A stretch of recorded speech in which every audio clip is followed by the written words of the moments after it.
Sorry.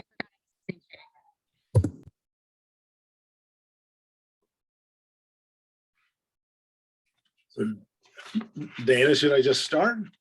No, You'll give me the green light. I'll give you the green light.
It's all you, Steve.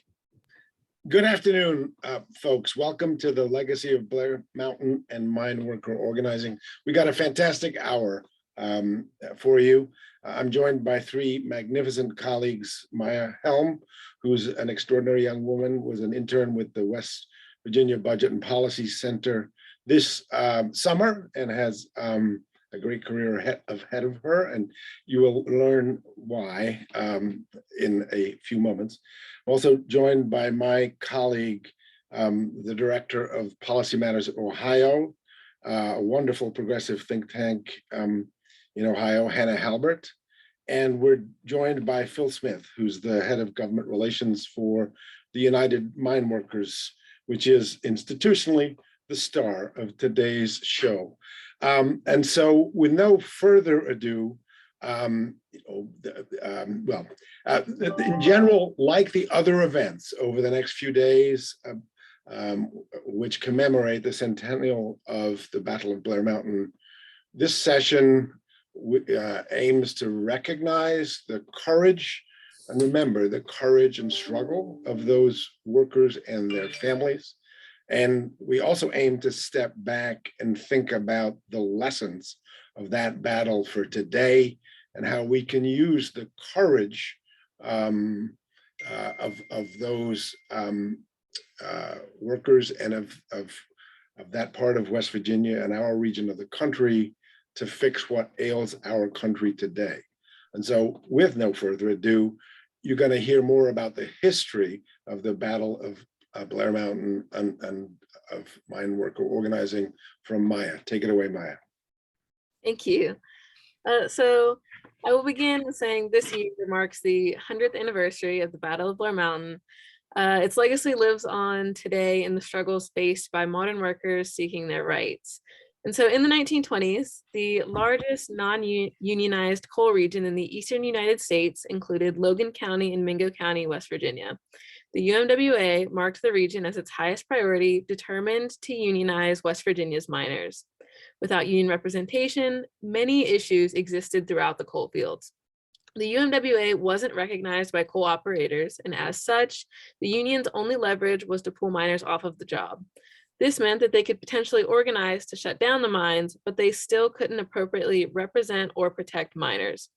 The union had no official say in day-to-day activities. The mine guard system, where mining companies hired private armed guards, became increasingly ruthless when punishing union activity, and guards often harassed union organizers. Miners were routinely denied their proper pay, and even when they were paid appropriately, they received scrip, which could only be used at the company store.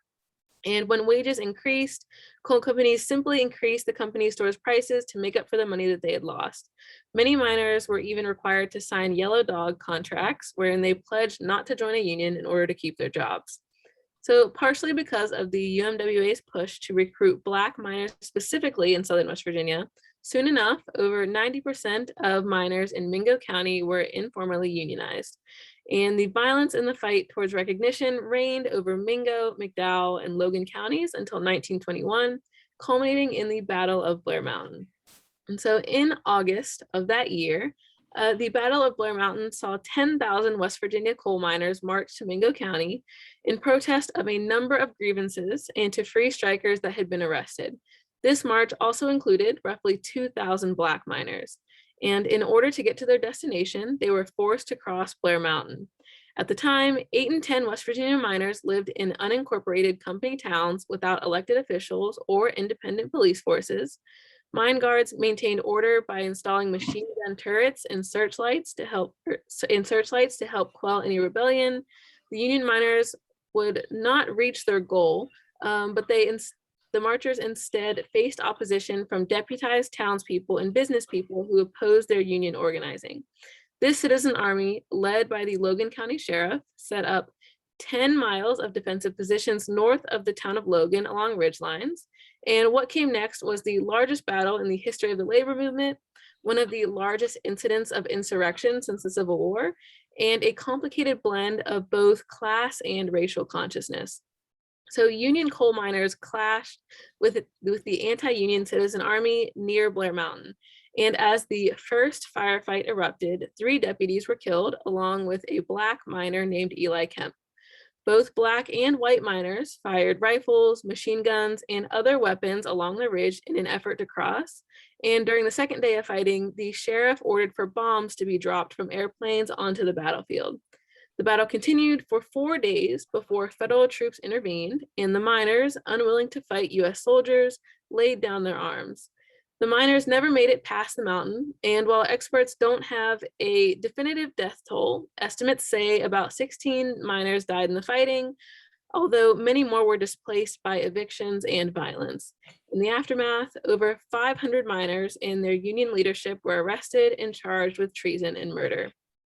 And it would take more than a decade after the battle for many of the miners' objectives to be enshrined in law. However, it's important to note just how much of a landmark interracial unionism and labor organizing was in the West Virginia coalfields. One of the many bits of Blair Mountain history that continues to stick out is the diversity of the miners' army. The worsening situation in coal towns began fostering substantial solidarity among all coal miners, no matter their race, ethnicity, or nationality. Coal companies repeatedly tried to stoke racial divisions to divide and conquer their workers. For example, companies would often hire Black out-of-state workers to break white miners' strikes and make a racial issue out of an economic one. However, many unionists began to overcome their negative racial sentiments far before the civil rights movement, as they came to understand class struggle. Class solidarity became of larger importance than workers' racial and ethnic differences, and all miners' union consciousness grew as they yearned for a better livelihood for themselves and their families. And the Battle of Blair Mountain still looms large in the minds of today's Appalachian activists and organizers as a time when all working class Americans came together to fight for their rights.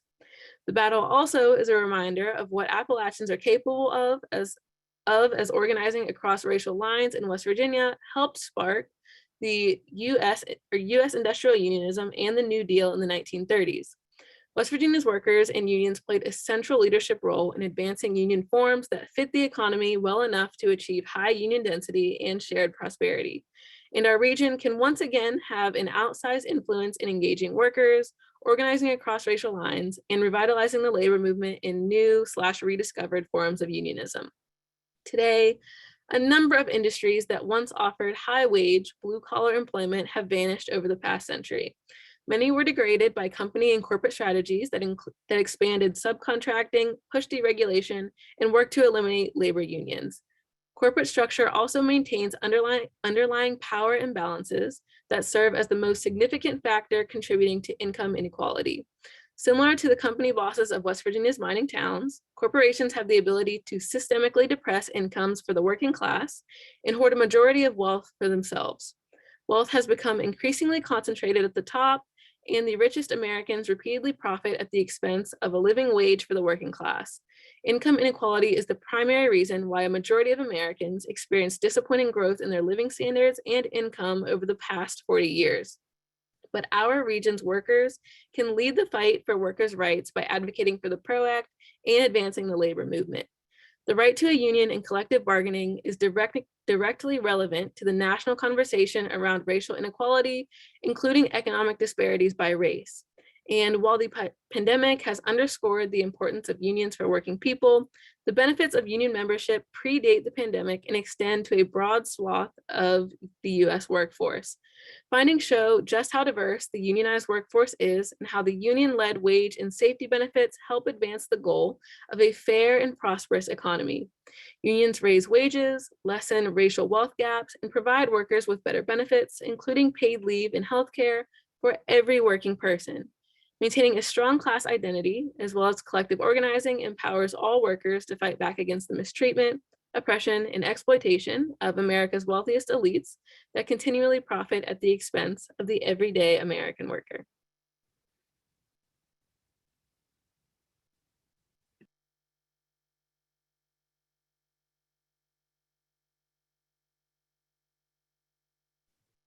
Thank you so much, Myya. Back to me. Sorry. Trying to get myself off mute there. Thank you, Myya. That was fantastic. Now I'm going to cover the last century in 10 minutes with a simple message that labor unions are the key to shared prosperity in America. That was true 100 years ago, and it's true today. They're also the key to restoring democracy responsive to working people and the common good. The United Mine Workers played an outsized part in demonstrating to all Americans and in economic data, sorry, I'm an economist, that labor unions are the key to shared prosperity. They fought for and won, the mine workers did, the 8-hour day between 1902 and 1916. As we've heard, they fought against murderous corporations to create a national industrial union of mine workers. After post-World War I strikes and militancy ebbed in the 1920s, organizing picked up again in the Great Depression, more so after the passage of the National Recovery Act in 1933.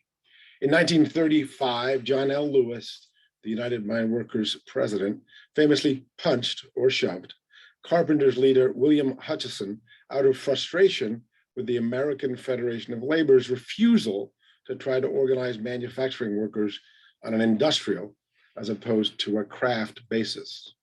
Lewis left the American Federation of Labor and led the establishment of a new federation, originally called the Committee for Industrial Organizations, and founded by the presidents of 8 international unions with a founding convention in November 1935 in the Paris of Appalachia, otherwise known as Pittsburgh. CIO organizers fanned out to organize major industries, including automobiles, steel, electrical equipment, rubber, paint, and chemical. 1935 was also the year that the US Congress passed the Wagner Act, or the National Labor Relations Act, which the Supreme Court did not rule unconstitutional, and which at its creation really did promote, not simply permit, union organizing. I'm now gonna put up a couple of charts.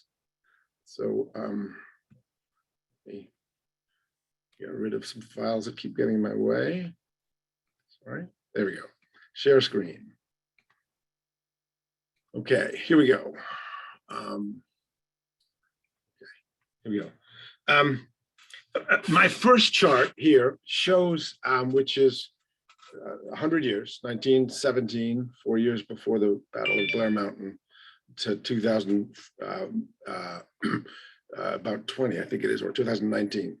And the green line at the bottom is union membership, and the yellow line at the top is the share of income going to the top 10%. And so this chart actually shows how dramatically unions grew after 1935. Union membership was floating along around 10% for the decades before the mid-1930s, but then it shot almost vertically up in 1935 through 1937, and then continued growing to roughly 35% of the workforce in the 1950s. As it grew, the share of income for the top 10% is basically a mirror image of the union density line. And so as unions grew stronger, the income share of the top 10% went down from as high as nearly 50%, and went down below 40% to kind of 36%. What that really means is that the income share of the rest of us, the 90%, went up. My next chart shows the increase in the income of the 90% in a slightly different way. What this does is look over the same 100-year period at the average income of the 90%. And so what you see in the gray on the left through 1940 is no growth in income. So with the mine operators refusing to recognize United Mine Workers, and with union density low for almost all of that period, the wages of the broad middle class and lower income folks didn't budge. But then what you see in the middle kind of light orange, the New Deal era through the mid-1970s, is stunning. Incomes tripled. And then what you see in that era on the right, which is the second gray part of this graph, is we're back to flat incomes since then. This chart is for Pennsylvania, but the charts for the United States and for West Virginia, Ohio, and Kentucky look similar, except the West Virginia and Kentucky incomes started lower and therefore increased even more in the New Deal era. The magic of unions. I'm going to bring this chart back later, but for now, I'm taking it away. The story behind the income growth from the late 1930s to the 1970s includes the famous Treaty of Detroit, collective bargaining agreement, negotiated with General Motors by one of the CIO industrial unions in 1950, the United Auto Workers. That treaty included acceptance by management of annual wage increases equal to inflation plus an annual improvement factor. This formula translated into 3% real wage increases every year and spread through collective bargaining in other industries throughout really the core of the economy. And that formula basically lasted until the early 1980s. So unions over that period, through collective bargaining and through annual wage increases, made working people middle class. At the same time, Congress, partly because of the influence of a union-led social democratic coalition, increased the minimum wage every few years so that low-wage workers kept pace with those manufacturing workers. So the whole wage structure rose steadily to achieve that tripling of the average incomes of the 90%. A rising tide really did lift all boats. All the while, however, with the briefest pause during which some of American capital pragmatically accepted unions, anti-union corporations sought to undo the New Deal in our laws, in our courts, and in increasingly vicious anti-union campaigns to prevent new organizing. Arkansas and Florida passed right-to-work laws in 1944, while working people risked their lives fighting that world war. Starting in the late 1960s, conservatives created what we know today as the right-wing infrastructure of state policy network think tanks, the American Legislative Exchange Council, and the Koch-funded Americans for Prosperity Network. The New Deal economy was dismantled by the early 1980s. The collapse started with Congress's failure after 1968 to increase the minimum wage to keep pace even with inflation. In 1979, the Federal Reserve Bank deliberately raised interest rates to increase unemployment and wring inflation out of the economy. High demand for the dollar, driven by investors' desire to enjoy those high interest rates, led to an appreciation of the dollar against other currencies and a flood of imports, including cars from Japan and steel. Massive layoffs in core manufacturing and a deep early 1980s recession, which rocked Western Pennsylvania, Youngstown, and West Virginia, led to the permanent abandonment of the principle that union workers should get annual increases in their real wages. President Reagan fired the Professional Air Traffic Controllers Organization in 1981, signaling to employers that it was open season on unions. You can see the precipitous decline in the share of workers in unions on that first chart, if I bring it back. So before we were on the up escalator, this time, I can get the part, here we go. This time we're on this somewhat less steep, but still ultimately dramatic decline in union membership. So my cursor, if you can see it, that's 1966. You see a slow decline in unions, and then around 1980, you see an accelerating decline in union membership down to around the 10% that exists today. And then in the private sector, union density is now below 7%. Okay.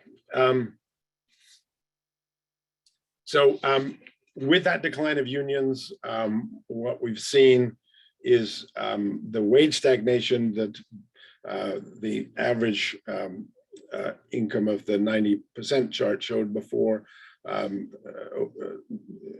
40 plus years since the mid 70s, there hasn't been an increase in the average incomes of the 90%, and the benefits of growth have accrued more and more to a thin slice at the top.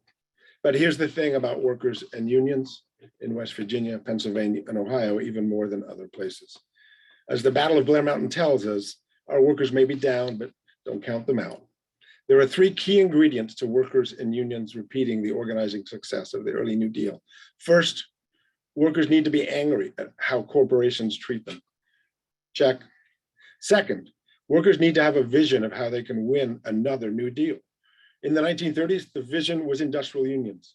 Today, it is area-wide unionism in service and other local industries, plus picking off a few giant corporations like Amazon as a basis for industrial unions in the sectors dominated by those giants.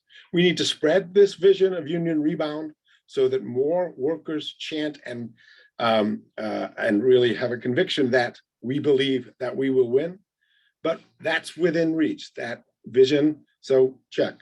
Third, we need labor law reform that can help more confident workers and unions organize at scale. Phil Smith of the United Mine Workers is going to talk about that box and how we check it. A last comment for this forum organized by the pro-worker climate campaign, ReImagine Appalachia. Unions are also the key to addressing climate change, because when workers know that the next job they get will be a good union job, they, their families, and their communities can all get on board the team effort we desperately need to address climate change. And so with that, let me now turn things over to my colleague, Hannah Halbert. Take it away, Hannah. All right, good afternoon. Thank you, Steve and Myya. Thanks to everyone who's hopped on to talk with us today. I'm Hannah. I'm the Director of Policy Matters Ohio, but you may be able to tell that I'm not from Ohio, certainly not from Central Ohio, but I grew up in Eastern Kentucky, and it really is special to me that here we are, we're able to commemorate something where that happened in Appalachia, that really shows the potential of the region, really shows the depth of the Appalachian people's culture, and really honors mine workers in a way that takes the whole of that culture into consideration. So I grew up with my dad working on a non-union Massey mine in Martin County, Kentucky, and I was able to live my dreams because of that support.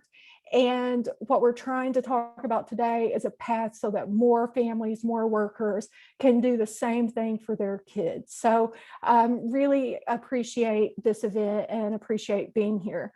Now, what I want to talk to you all about, though, is sort of giving a little more context to the slides that Steve showed, and kind of bringing it up to date. So I want to take a look at what our economy looks like now. And, many of the jobs that we just now consider good jobs weren't always the case. And I think Myya's history lesson demonstrates that. Coal mining was not the job that would build a future for a family or build a community on, but it was transformed into one because people were able to come together, form unions, collectively bargain, and push for those changes.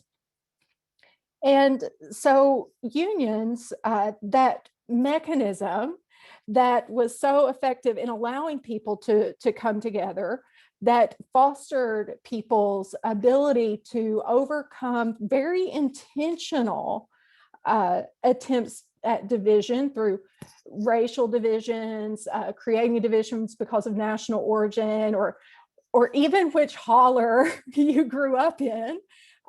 Unions help people see their common interests, that they really are in it together. And it was a way for people to actually get a slice of the pie that they were creating for very wealthy owners, wealthy shareholders. And so what's happened? What we get from all of that, right? The economy has certainly shifted more toward services of all kinds, like Steve mentioned, and away from these sectors that have benefited from longer traditions of unionization. At the same time, of the consequences that Steve mentioned of the policy destruction of unions, the intentional erosion of people's rights and ability to come together to collectively bargain. So really, we ended up with a double whammy for working people. And this is kind of what we ended up with. Oops, getting a preview there. We ended up with with an economy that really doesn't work for most people. So Steve talked about the stagnation of wages, and this is how that shows up in our everyday lives. We see pre-pandemic here in Ohio, 6 of our 10 most common jobs paid so little, a family of just 3 would still need food assistance to make it. And that feels a little unconscionable in one of the wealthiest places, not just on earth, but of all times, that so many working people could work 40 hours full-time year-round and still not be able to afford food. And so what else is our economy? How else has our economy showed up? So this is the most common occupations last year for Southern West Virginia. And so that includes those counties that were the site of the mine wars of Blair Mountain. And here you see that it looks a whole lot like the previous slide in Ohio. We see cashiers, fast food workers, truck drivers, operating engineers, waitresses, operation managers. But the thing to sort of look at in here is that those 4 occupations that pay enough for a family of 4 to be above poverty, and there's just 4 in that slice of 10 occupations that do that, those are all occupations that either have a history of union density or currently are heavily unionized. And finally, just a little more context. This is what our post-vaccine but ongoing pandemic economy looks like.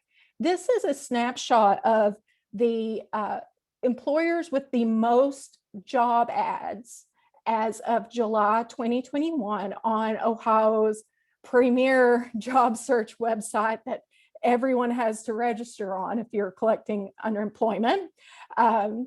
ohiomeansjobs.com. And notice how the top employers are employers like the Dollar General, Walmart, employers that fought ferociously not to be considered employers, like Uber Eats. You see DoorDash on there. Our economy is very, very different than it used to be. But it's not that we have to live with the consequences of these changes. We know that too many of these jobs pay too little, and they don't have any avenue for workers to come together and demand that that is changed. So all of this is to say, this big overview, looking at a little bit of West Virginia, a little bit of the Ohio economy, is to say that the work that we started in West Virginia, in Blair Mountain, that was put into statute in large part through the New Deal, is nowhere near over. There are large segments of our current labor force where people are working pretty terrible conditions for very little pay, that need a voice on the job and in our economy. And that whether you're working at the Dollar General or you're working for Murray Energy, you have a right to join together with your coworkers and bargain for a better deal, better wages, safe working conditions, benefits, and fundamentally respect.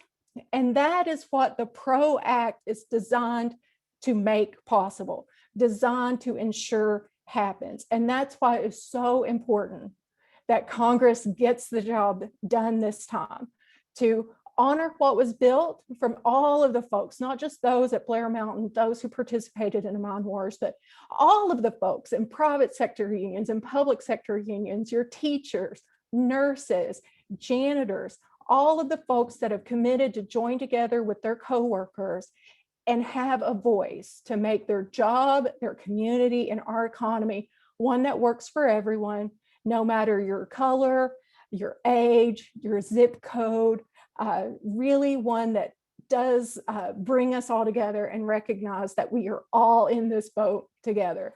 And so I will yield the floor to what I think might be a main attraction here is, and pass it back to Dana and Steve to do an introduction. But really, you know, we think of unionization, and we think of the mine wars, and we think of these things as historic artifacts.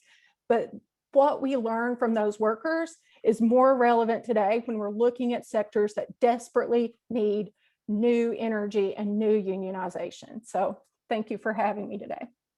Thank you, Hannah. Here is the batting cleanup. Phil Smith, the Government Relations Director of the United Mine Workers. Take it away, Phil. Well, thank you, Steve, and thank you, Hannah, and thank you, Myya, for your presentations. I do want to say a couple things about what you guys talked about before I go into what I'm supposed to be talking about, and that is, in 1890, one of the most remarkable things occurred in industrial unionism, and that's mine workers from all over the country made their way to Columbus, Ohio. They couldn't speak to each other. They couldn't understand one another. They couldn't even, they had different written languages, different spoken languages, but they do one thing, that when they were separated in the coal camps, when the Italians were put over here and the Polish were put over here and the Irish were put over there and the black folks were put way, way back over there, when they were all in that mine, when it blew up, it killed everybody. It didn't just kill one group of people. When it caught on fire, everybody got burned. So they knew that they needed to be together, and it didn't make any difference what color they were. It didn't make any difference where they came from. They needed to be together to be able to take on the real struggle here. And that's why they created a union that in 1890, think about this, in 1890 outlawed discrimination based on race, creed, national origin, or color.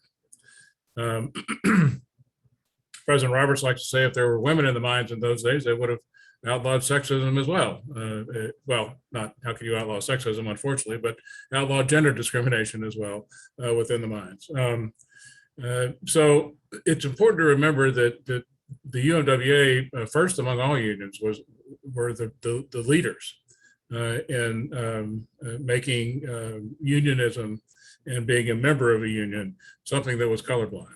And Myya talked about this in her presentation. I'm glad she brought that up because that continued through, and it continues through today. You know, when other unions were forming Jim Crow local unions in the South, John L. Lewis said, no, we're not going to do that. We're going to have one local union.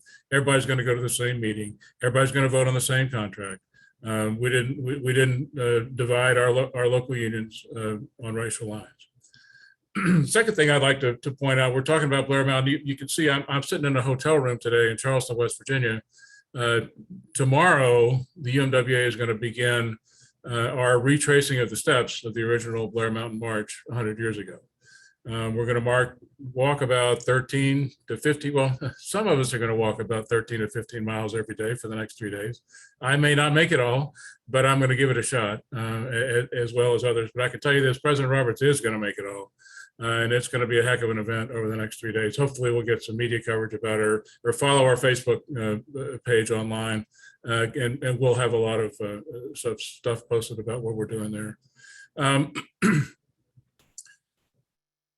I think Hannah touched on something. And by the way, it's great to be on a program with a coal miner's daughter. I appreciate that.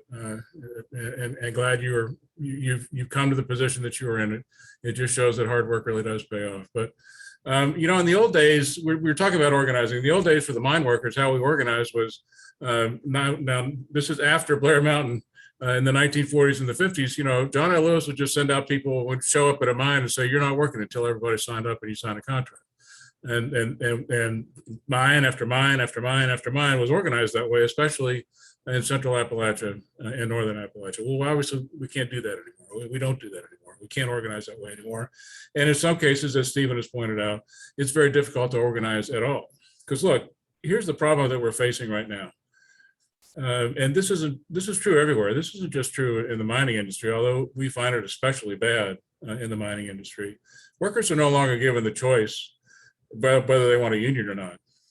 The employers give them a choice about whether they want a job or not, because people can get fired, and we can the NLRB can agree with us that this is a bad thing and they need their jobs back. And by the time they get their jobs back, it's 4 or 5 years down the road.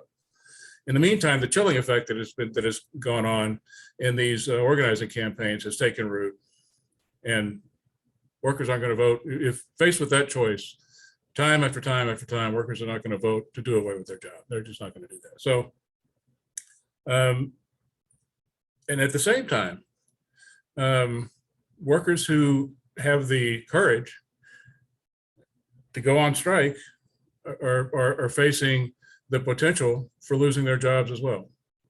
We have a strike going on right now, many of you may know, down in Alabama, at Warrior Met Coal. Warrior Met is a company that arose out of the ashes of the Walter Energy bankruptcy in 2016. They produce metallurgical coal that's used to make steel. It's shipped overseas because unfortunately we don't make much steel in this country anymore. But it's not used to generate electricity. It's all shipped overseas, and it comes back to this country in the form of rolled steel that sometimes we make into products here, but sometimes we actually import the products as well that we used to make here, like washers and dryers and automobiles and stuff like that. So the problem here is that we've been on strike now for we are entering our 6th month of the strike since April 1st of 2021. We've had strikers hit with vehicles on the picket lines. We've had our folks are routinely followed everywhere they go by today's version of the Baldwin Felts thugs that the company has hired. The Alabama State Police and the Tuscaloosa County Sheriffs and have done absolutely nothing to stop this picket line violence that's being instigated by the company against our people. We're now having our folks pulled over and ticketed for driving 35 miles an hour on a road that has a 35-mile-an-hour speed limit on it, because they can't get their scabs fast enough to the entries that they want to get them into, because they're scared to be on the road for any length of time, as cabs should be, frankly. Sorry about that. If that offends somebody, that's too bad. So we have now families that have sent their kids back to school. We've had to raise money to buy them school supplies. We've had families who've had, people have tried to find other jobs because they've had to. Fortunately, not many have actually crossed the picket line in a right to work state. I should point out, Alabama is a right to work state, and we've probably still had 98% of the workforce there were union members, signed on union cards. We've seen a little slippage in that, but really not very much. So I say all this to say that those workers are on what we call an unfair labor practice strike. For those of you who don't understand the difference between types of strikes, there's an economic strike and there's an unfair labor practice strike. And you can, under an unfair labor practice strike, not be permanently replaced if you go out on strike, because the implication is that the company has done something wrong under current labor law, so that it forced you out on strike, and you will then be able to not lose your job when the strike is over. An economic strike, on the other hand, you can. The company can bring in replacements and replace you permanently from that job. So why is this a problem? Well, obviously, it's in a place like Alabama, it's difficult to start with when you don't have the cops against you, the state government's against you, everybody's against you. So these workers are feeling a little bit like they're in trouble, and they are. What would fix this? What would fix this? Well, the PRO Act would fix this. And let's talk a little bit about the PRO Act, which is kind of why I guess I'm here today. What would the PRO Act do? And I think, a lot of you already have a pretty good idea about that, but I think that's important to hit just some highlights. First of all, it would empower workers to exercise their right to organize. It streamlines access to justice for workers who suffer retaliation. So you wouldn't have to wait that 2 or 3 or 4 or 5 years to get back to work. Under the PRO Act, workers who were retaliated against, they were fired or whatever, would maintain their jobs while the case was being adjudicated, as opposed to the other way around. So if you were fired and we said this is for organizing activity, and they said no, it wasn't, the NLRB said yes, it was, you would keep your job during that time. And this is a big one. The PRO Act would outlaw right to work laws. They wouldn't exist anymore. And some people would say, well, right to work, that's people should have the right to work. Well, the fact of the matter is that let's remember where right to work laws came from and why they came to be. Right to work laws were another way for employers to exercise and divide workers based on racial lines, based on ethnic lines, so that, well, people would say, and where do they come from? Well, Alabama was the first state to enact a right to work law. And most of the ones until recently had been in the South, where unfortunately, dividing workers on racial and ethnic lines has been made into an art form, and that's wrong. And we want to prevent that from happening, going on in the future. Another thing that the PRO Act would do would make it illegal to replace workers who are on strike. Away would go the difference between an economic strike or unfair labor practice strike. If you're on strike and when the strike's over, you get your job back, period. And that's very, very important. It would make union elections much smoother, much faster. It would make sure that there is no employer interference in an election going forward. They couldn't hold captive audience meetings. They couldn't hold one-on-one meetings. They couldn't have an opportunity to coerce and threaten workers against voting for the union. Union organizers would have the same rights of access that in the workplace that the company does. But another thing that I think is very, very important in terms of why the PRO Act helps working people, it increases workplace safety. We, in the mine workers, that's one of the things that is super important to us, is making sure that the workplaces that we represent the workers are as safe as possible. I think everybody knows that over history, there have been a lot of very bad accidents that have happened and incidents that have happened in coal mines. Just a little story. In 1969, the Mine Safety and Health Act was implemented as a result of the Farmington No. 9 explosion in 1968.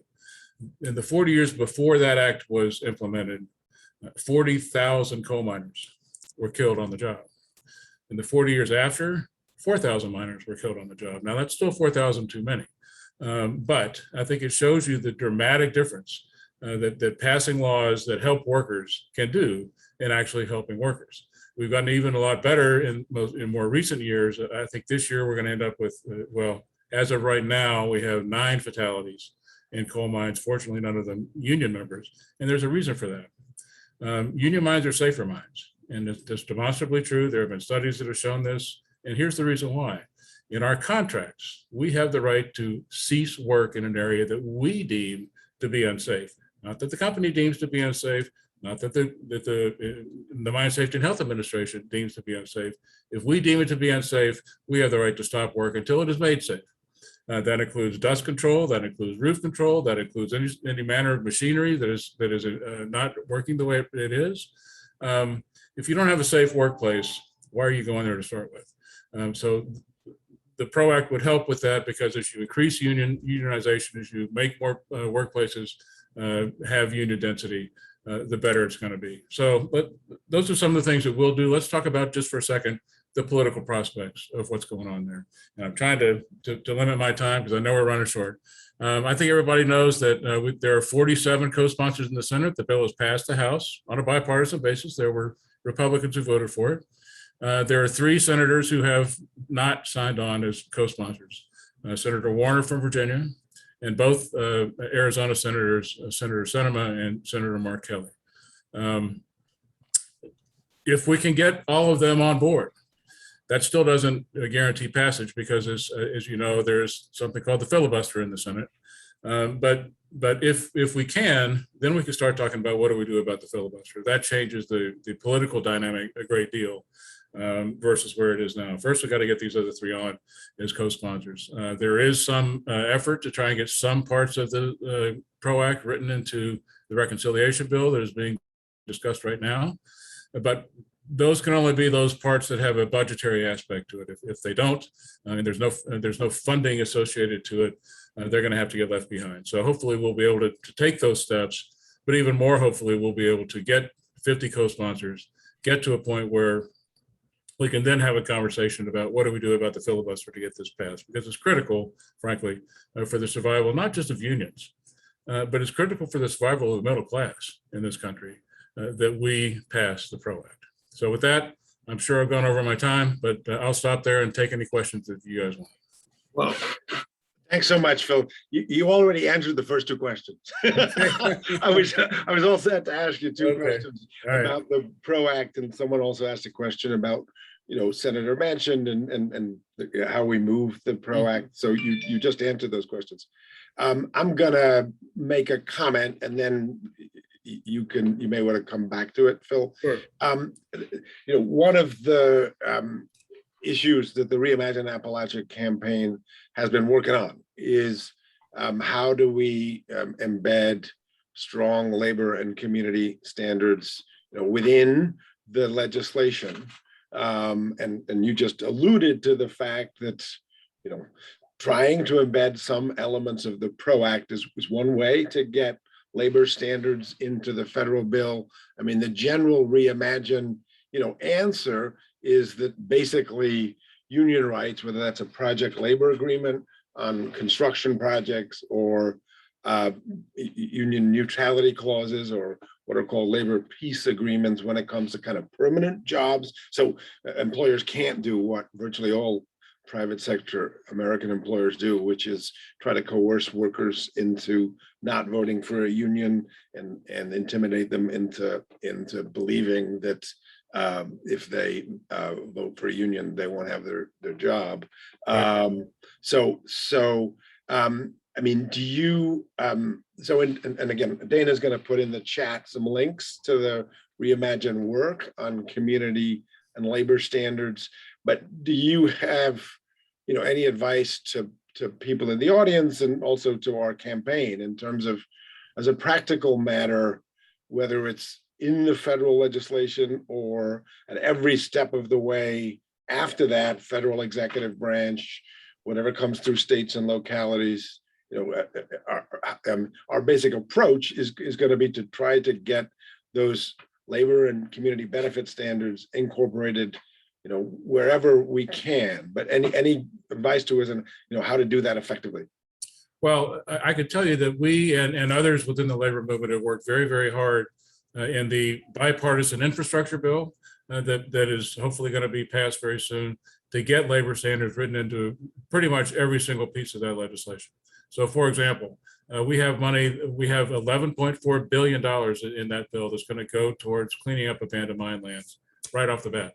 And there are two important provisions in there that we insisted on. Number one, we're going to, the hiring preference for those jobs needs to be given to dislocated coal miners. Number two, those jobs need to pay prevailing wage wherever it is that they are. Now, that doesn't automatically make a job a union job, but it sure makes it a heck of a lot more likely that it's going to be, and the government and the union contractors are going to have the opportunity to get those jobs. That's true for a whole host of other things that's in that legislation, especially the actual infrastructure part, the roads, the bridges, that kind of stuff that's in that bill. That all has it all has standards in it that make it more likely that unions will get those jobs. With respect to the community interests as well, again, we've been working very hard to try and get community input and influence into some of the things that are in the reconciliation bill. I think there is beginning to be a recognition by Congress that needs to happen. But you got to remember that Congress is really focused on the sausage making of getting a bill passed, right? At this point in time, that's all Nancy Pelosi is thinking about. That's all Chuck Schumer is thinking about. How do we put all this together to get enough people and to get enough votes to pass these bills? Frankly, doing the sorts of things that you're talking about, the community standards, that's going to need to be something that you can't do that at the last minute. That's got to be something that's part of a long-term.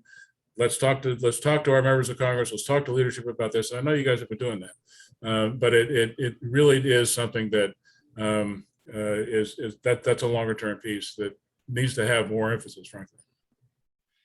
So, Phil, I'm so glad you mentioned the hiring preference for former coal workers, because a very strong aspect of the ReImagine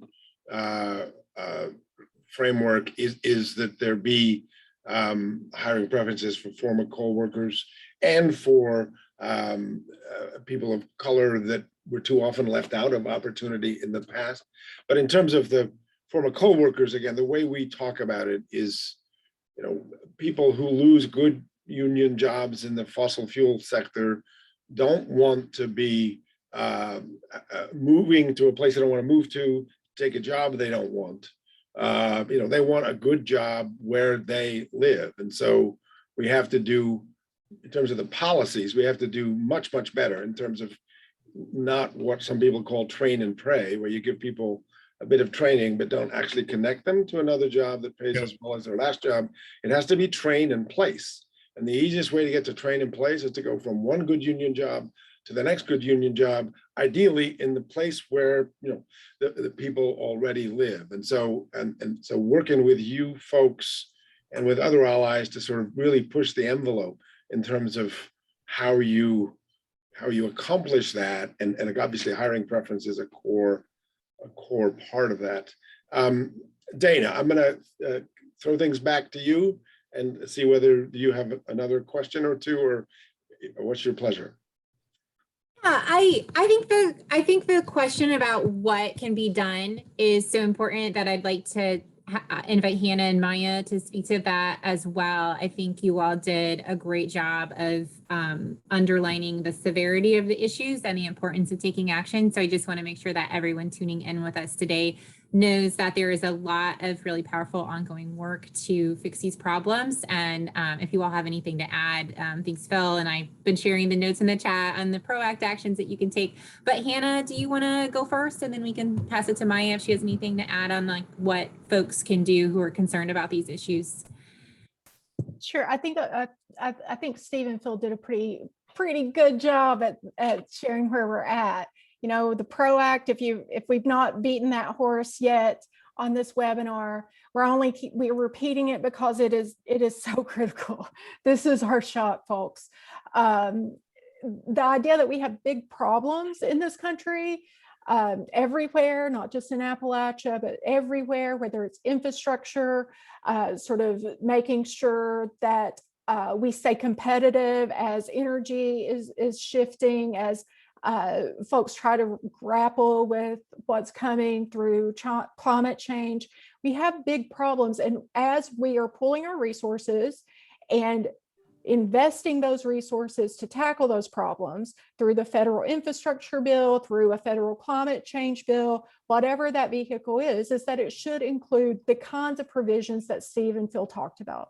And folks could also keep track of how the ARP, the recovery dollars, are being spent at their local level, at their state level too. So even if we're not seeing stuff on the federal stage coming down to us, getting those strings tied on, track and look at what's happening in your state and in your municipal government. How are they using those dollars? Are they using them in ways that puts working people, their communities, and their voice first? And I did want to address some things that have come up in the Q&A and in the chat, just about, you know, this idea that if we really want to have living wage jobs, then the path forward is to sort of claw back or restore manufacturing or the production sector of our economy. Absolutely, we should be working on that. Or working people just need to skill up and increase their levels of education and kind of get it together. You hear a lot of that around the skill gap argument. And I would say that if we get stuck on either of those, we're going to miss the whole boat. So in terms of manufacturing or production being something inherently valuable or more valuable than a service sector job, those industries, as we've heard today, weren't always paying living wages. Those industries weren't always considered high skilled, even though they have always required a great depth of skill and courage to do. Children worked those lines, right? So organizing changes how we value and respect the industry and the people that work those industries. And frankly, because of union erosion, because we've lost our voice on the job, a lot of those manufacturers that aren't union are paying the kind of wages that you see on that 6 out of 10 list as well. It's not the same as it used to be. It's a changing sector because quite simply workers have lost power. Now, the skill gap issue is whenever we look at worker wages by educational attainment, you know, there is an increase. If you have a bachelor's degree or a higher level of education, you do earn more money. But that doesn't mean that some workers should not be able to afford the basics, should not earn a living wage. We need the folks that work at Dollar General that are bringing us food during the pandemic, that keep our buildings clean, keep our schools safe, to be able to feed their families without having to rely on public assistance. It is a question of, do we truly value labor? And can we make sure that all of those workers have a voice? Because look, whether we want to value them or not, the person working at Dollar General is creating wealth for somebody. They just don't get a slice of it. And all this is saying is that all labor has dignity, all working people deserve respect, and we should not have some folks just by happenstance of their occupation fall below that line. And we're going to need workers that do those service jobs. We're going to need people that pick up the trash, that clean the floors, that work in restaurants. Those people are doing valuable service. In this pandemic, we called them essential. They have always been essential, and they will continue to be essential. Thanks, Hannah. And I know Phil has to jump. I wanted to see if you had any closing thoughts for us, Phil, before you have to move on. Sure, and I'm sorry I have to get off, and this is a great conversation. I would love to be part of it. I hope you guys continue to have this conversation until you're finished, but I just want to thank Stephen and everybody else who's on the panel for asking me to be on today. I think this is a very important topic and a very important subject.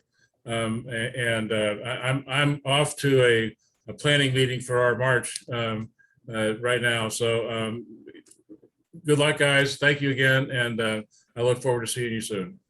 We'll be following your progress. Okay, It'll be, I hope you get some nice cool weather to enjoy the beautiful mountains. Yeah, it's going to be nicer than I thought. So that's a good thing. So yeah, well, the weather's shining on you. Thank you. Right. Thank you, Phil.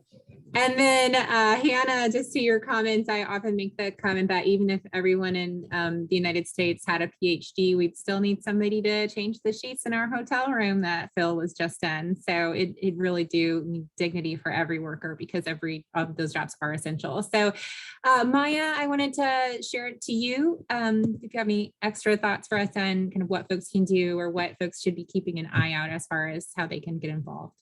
Sure. Well, I think everyone else already hit the nail on the head. But I also just wanted to add contextualizing voices and stakeholders in things like this. And how Hannah mentioned, we should always be putting working people's voices first. But I think with economic justice comes racial justice. And so that also means putting and amplifying Black and Brown voices as well, because unions brought Black and Brown Americans into the middle class, and they're now being decimated. It's no coincidence that unions started to decline at the same time that Black and Brown Americans started getting more rights on the federal level. And I know Phil also mentioned that with right to work alone, in the drive towards anti-unionism, it has deep roots in strategic racism. And Vance Muse, the founder of the Right to Work movement, was an openly racist anti-Semite and a conservative lobbyist. And he not only promoted right to work for the freedom to work in quotations, but because unions were a threat to the system of racial segregation. And so highlighting those Black and Brown voices that are a part of the labor movement is also a very important thing to do. And that doesn't mean just giving them a shout out, but also giving them the mic. Because like I said, this isn't just an economic issue, it's a racial justice issue. And Black workers, or Black and Brown workers, deserve meaningful reforms that organize and protect unions, not only to ensure their economic progress, but as a principle of equal opportunity. That's great. So we're officially over our time today. I see we still have 55 people who've joined us. Thanks to everybody. We had a couple hundred folks register for the event. So it's been really wonderful to see all the support for these important messages. Steve, do you have any final thoughts as we wrap up our hour together? I'll just repeat a phrase I used before, which is, I believe that we will win. I mean, it really is true that, there are casino workers and hotel workers organized in Las Vegas. There are most of the acute healthcare hospitals are organized in New York City. Within the last decade, the security guards and the janitors have been organized in Pittsburgh. All of the retail workers at the Philadelphia airport have been organized within the last 5 years. Given the economy we have now, most jobs and most low-wage jobs are in service industries that can't relocate. Capital flight's not an option because the customer in healthcare and in retail, and in childcare and in janitorial and in grocery stores, on down the list, the customer is local. You can't serve them from Mexico or from China. So we just got to get to the takeoff point.